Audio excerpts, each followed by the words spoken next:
For that, a lot of implications at home and abroad. We want to talk about the potential impact of this tax reform with Max Wolff.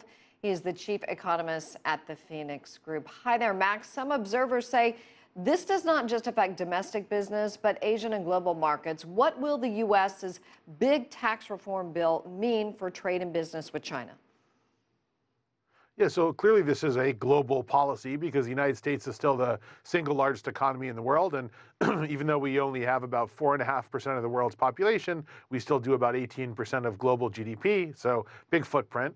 And what it does is begin a process, like many that we've seen from this administration, of a kind of beggar thy neighbor stance, which is, hey, we're going to try to get a little bit of advantage for our companies by subjecting them to a lower tax rate than some other companies, and then they used to pay. There's some competitive advantage for the U.S., and my guess is that as American companies do better, being that the big companies who do most of the business here in the U.S. are very global, they'll actually invest a fair amount of this money around the world, not just in the U.S. That being said, though, it gives the American corporations a bit of an advantage at home field in the U.S. as against other companies, and we've already seen some EU states and others begin to talk about whether or not this particular process that was followed, hasty and very self-referential, might be a violation of certain WTO provisions. Yeah, I'm glad you mentioned that. That was going to be my next question. They claim it really breaks with WTO rules because it levies a tax only on foreign goods and services, not on the equivalent of domestically produced goods and services, and that it is, in essence, a double taxation? Yeah, so what we're trying to do is avoid, under WTO rules, what we try to do is avoid unfair advantage or doing anything that would make the playing field less than level in a single country to favor your own companies. And there are provisions of this tax bill that come pretty close to things that the WTO expressly tries to get companies not to do. So that's an issue.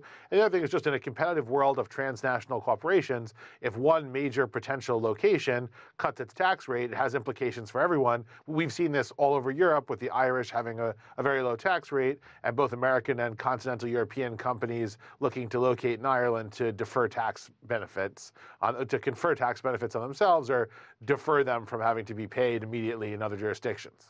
Well, let's talk a little bit about politics now, Max. This heads back to the House for a minor formality vote, and Democrats are having their eyes on this as we go into the 2018 midterm elections, looking for a way to get in there and hoping that it will be a liability, in fact, for the Republicans. Yeah, look, I mean, what happened in 2016, to the extent that it makes sense and we can figure it out, which may take longer than it's been so far, is that we've had a pretty good economy for 6 or 7 years. We've had historically low unemployment, and we've had pretty solid gains, particularly very good gains for big American companies who've been on a tear, and for wealthy Americans. And what this bill does is give a whole bunch of extra support, really unusually generous support, to the areas of the U.S. economy that performed well, and do fairly little for the areas of the economy that have underperformed, creating the anger and hostility to Washington that manifested in the election. And it comes at a tough time because it will do so while really strapping the federal budget with a larger deficit. And so we all expect a bunch of cuts to come because the gains are so small to the bottom 80% of Americans, and in fact negative to the big population centers like California, New York, New Jersey. It's quite possible the average American comes out significantly behind after spending cuts, which will accompany these tax cuts, are probably debated in the February timeframe. All righty, Max Wolff, we're going to have to leave it right there. Thank you so much for joining us live from New York.